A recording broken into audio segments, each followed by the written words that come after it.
Doctor اسرار احمد کی وفات سے ایک رات پہلے کیا صورتحال چل رہی تھی؟ کیا کسی کو اندازہ تھا کہ کل وہ اس دنیا میں نہیں رہیں گے؟ وہ ذرا واقعہ کھل کر بیان کریں۔ یہ ڈاکٹر صاحب کے جیسے کہ میں نے عرض بھی کیا تھا، کچھ امراض تو ایسے تھے جو چل رہے تھے، لیکن آخری 3 دن انہیں پھر شدید بخار بھی ہوا،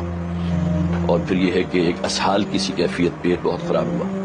اس کی وجہ سے ضعف اور کمزوری ہوئی، اور اسی طرح ان کی کچھ تکالیف، خاص طور پر کچھ کمر کی تکلیف بھی بڑھ گئی تھی۔ تو ڈاکٹر عامر عزیز جو میرے کلاس فیلو ہیں، تو ان سے میں نے ذکر کیا تو وہ پھر آئے بھی ڈاکٹر صاحب سے ملنے کے لیے۔ اب ملاقات کے بعد انہوں نے پھر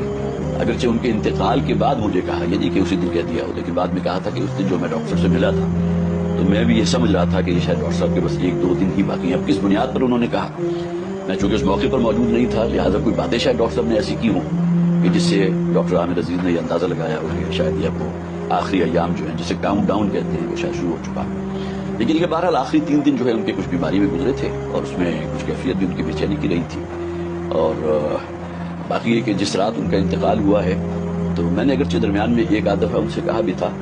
کہ اگر آپ محسوس کریں تو ہم آپ کو ہاسپٹل لے چلتے ہیں، تو ڈاکٹر صاحب نے اس سے انکار کیا تھا، نہیں میں ہاسپٹل نہیں جانا چاہتا، اس لیے کہ بہرحال ہاسپٹل میں جو کچھ ہوتا ہے پھر گویا کہ آپ اپنے لواحقین کے جو ہے ان کو بالکل بائی پاس کر کے جو وہاں کا عملہ ہے اس کے ہاتھ میں ہوتے ہیں، خواہ نرسز ہوں، خواہ وارڈ بوائز ہوں، خواہ ڈاکٹرز ہوں، تو اسے انہوں نے خاص طور پر اسے منع کیا تھا کہ نہیں وہاں لے کر جانا۔ تو خیر بہرحال اس کے بعد رات کو جب ہم رخصت ہوئے تو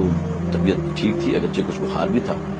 لیکن یہ کہ کوئی رات 3 بجے کے قریب پھر جو ان کا ایک خادم ہے جو میرا خیال ہے کہ وہ 10 سال ان کے ساتھ رہا ہے، اور وہ ڈاکٹر صاحب کے ساتھ ہی اسی کمرے میں وہ جو چھوٹا صوفہ کم بیڈ ہے اس کو فولڈ کر کے تو زمین پر وہ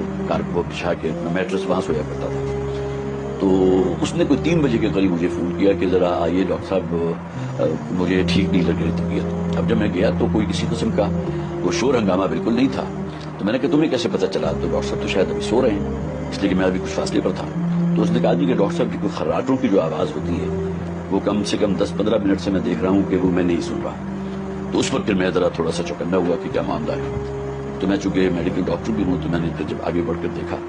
تو محسوس ہوا کہ وہ جو بھی علامات ہوتی ہیں کسی شخص کے زندہ ہونے کی وہ موجود نہیں تھی۔ آنکھوں کی پتلی جو ہے وہ ریئیکٹ نہیں کر رہی تھی، اسی طرح بی پی جو تھا وہ نہیں تھا۔